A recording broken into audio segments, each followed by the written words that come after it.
Good evening, I am Dr. Nicole, and tonight I'm going to take you on a little tincture making adventure of lemon balm. We're going to make a medicinal tincture with this 100 proof vodka and a lemon balm plant that I have sitting out on the back porch. So let's begin. So here is my beautiful lemon balm that is still here.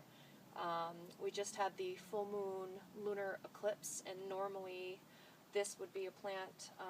We harvested this and dried this for tea in the early to mid summertime before it flowered. And I have already started moving all of the other herbs out into the garden. But this plant, for whatever reason, didn't want to be transplanted yet. And what I'm discovering is the reason for that is that I'm going to be going to a wonderful gathering called Power Women and Alchemy next month. And this plant wanted to be a teacher plant for me for that event. So I'm going to be picking the greenest leaves and tops here that I can find. It is getting pretty cold. You can actually probably hear my voice shivering. So the leaves are starting to get a little bit mottled, and we want the greenest leaves.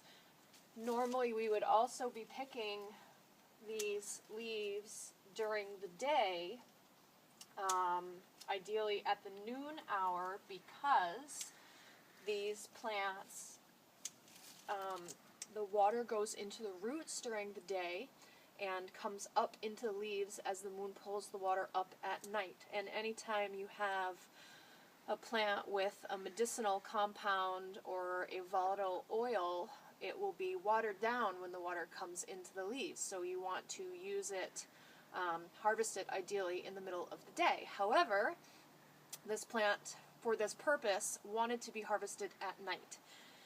And I listen to the plants when they tell me what to do. So we're going to harvest as many of these green tips as I can find. And I will pare them down a little bit when we get inside to pick the best leaves, not the mottled ones in here. This pot also had been sharing some space with an astragalus root that was growing in here all summer, so I think it's a little sad that its pot buddy has been relocated.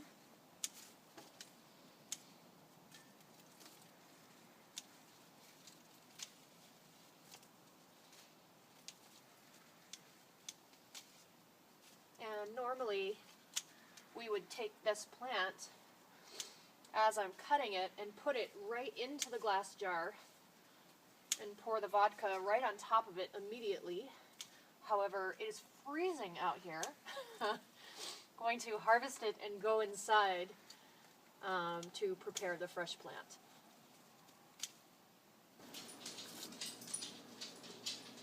So while we were on our little break, I pulled out all of the brown and mottled leaves and saved the best, greenest leaves. And this, just to show you, is a jar of the dried lemon balm leaves for the infusion that we made over the summer. Lemon balm is also a wonderful plant to make a vinegar out of.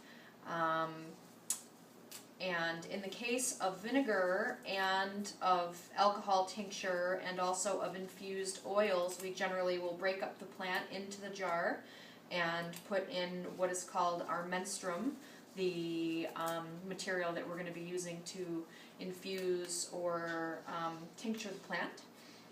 And we try and again put that in right away. We don't want to harvest the plant and then wait a long time before we put it in the jar. So if I'm foraging something rather than getting it that I've cultivated out of the yard, we will take that vodka in a brown paper bag, of course, right out into the field to put in the jar right away, so that we're not leaving the plants waiting for their menstruum. We don't want them to lose their power that way.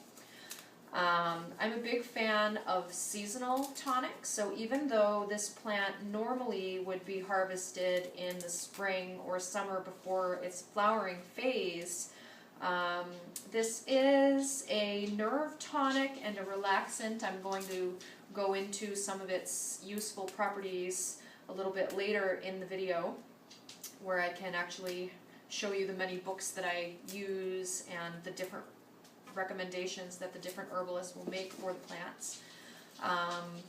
But this plant seemed to be not wanting to be transplanted into the yard yet.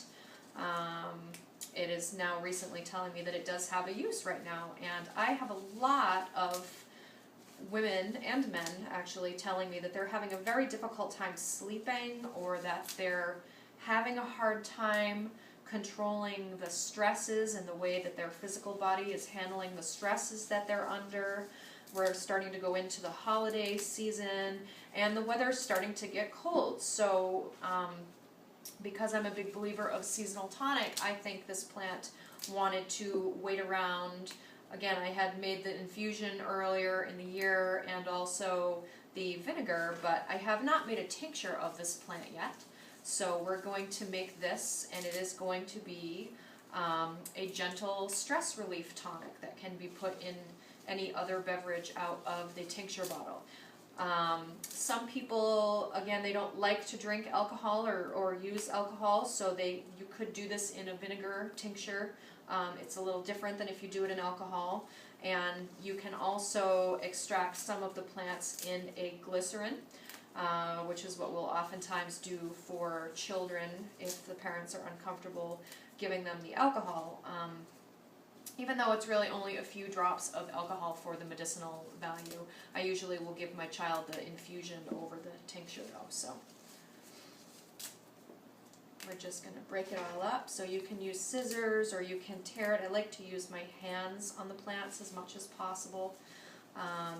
Theoretically, you don't even need to break them up before you put them in the jar, but I find it is a little bit of a kind of biodynamic piece for me. I like to use my hands on the plants.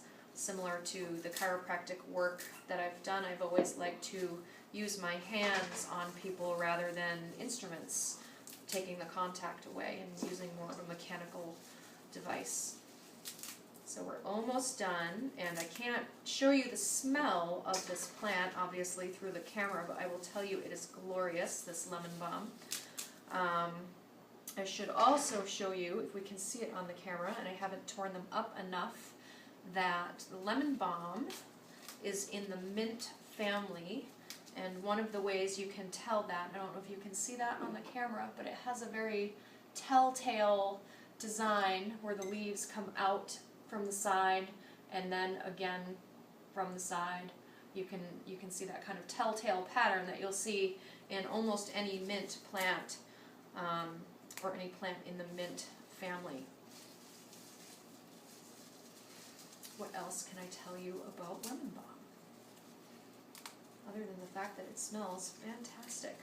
I'm pretty sure that I'm going to put this, some of this tincture in custom-made sleep formulas for people. We also have a skullcap tincture from some skullcap that I grew this year from some plants that I got from Zach Wood's farm at the Women's Herbal Conference this year. And I just transplanted those the other day, and the roots just smelled so, so glorious. But I have a lot of people having trouble, again, sleeping with the stresses, the wheels turning at night. And they are really benefiting from that skull cap. So this is more to be used in the daytime. The skull cap will kind of knock you out, but the lemon balm is much gentler, nerve tonic, and again, I'll go more deeply into its uses later. So once you have filled your jar with the plant material, you want a good amount of plant material in there, but you don't want it totally packed. You will fill the jar with 100 proof vodka. You want to use 100 proof because it has the lowest percentage, at least 100 proof. You want the lowest percentage of water possible. The more alcohol and the less water in the tincture, the longer it will last and the better the medicinal extractions will be. Water makes it more susceptible to molding or spoiling, and they would recommend the highest proof really possible.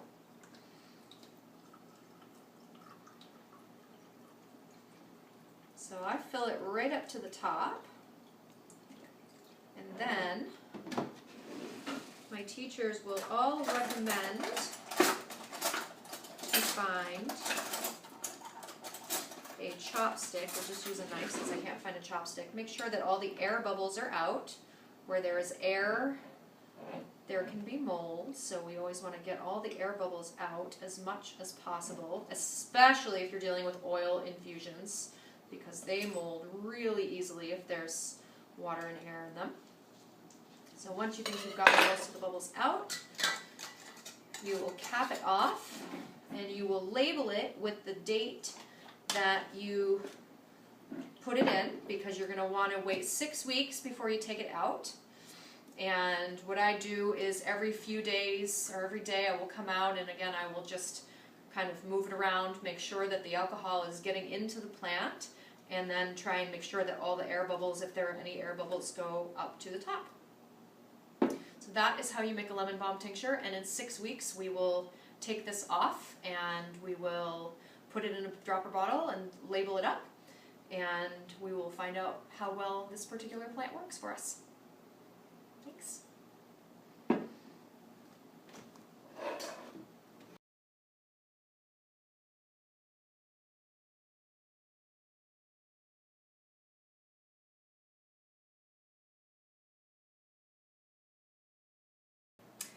Okay, so here we have our lemon balm that has been soaking in the 100 proof vodka for 6 weeks, and we will pour it off for putting into the bottles for my alchemical tinctures for Power Women in Alchemy tomorrow on the new moon. This little device that you're seeing here from Common Crow, sprouting lids, are fantastic. This is a much finer mesh one, but they are just fabulous for getting your full tincture out without worrying about any of the big leaf pieces. These bottles, you saw in the previous pictures, these bottles have all been sterilized in boiling water, as has the cup and the funnel, and we'll be pouring off these tinctures. So while I'm waiting for this to finish draining, I'm just going to do a brief overview from my handouts from tomorrow, and a lot of this is information from about 7 different books and also from some classes at the International Herb Symposium this year at Wheaton College that was just amazing. The lemon balm is a wonderful nerve tonic. It is uplifting, it eases anxiety, restlessness, and irritability. It helps with sleeping and seasonal affective disorder as the daylight changes in the winter. It decreases the negative effects of stress. It is a natural antiviral, antifungal, antibacterial. Can also be used topically on viral lesions, herpes or shingles. Can be used topically as an antihistamine for eczemas and psoriasis. This is in an alcohol tincture, so you would want to really dilute this in a coconut oil or some other carrier oil that would not let it burn when it hit your skin. It's a nerve relaxant and a muscle relaxant. It decreases blood pressure, relaxes menstrual cramps, eases digestive pains, gas pains, hay fever, runny nose, allergies, antiviral, so it's great for flu, it's great for chicken pox, shingles, bug bites, eczema. It promotes sweating, which increases the immunity, balances hyperthyroid, and improves cognition. There are actually research studies that have been done on that. It can be combined with other herbs to be a really powerful sleep aid that can be stronger than pharmaceutical drugs. It is beneficial for Alzheimer's, attention deficit disorder, and it is actually a wonderful medicine for children. You wouldn't want to give them too much in alcohol tincture, obviously, but it is safe in breast milk. The really neat thing about this tincture, and we'll talk about this at the talk, but normally I mentioned this gets harvested in the summer and it gets harvested in the middle of the day.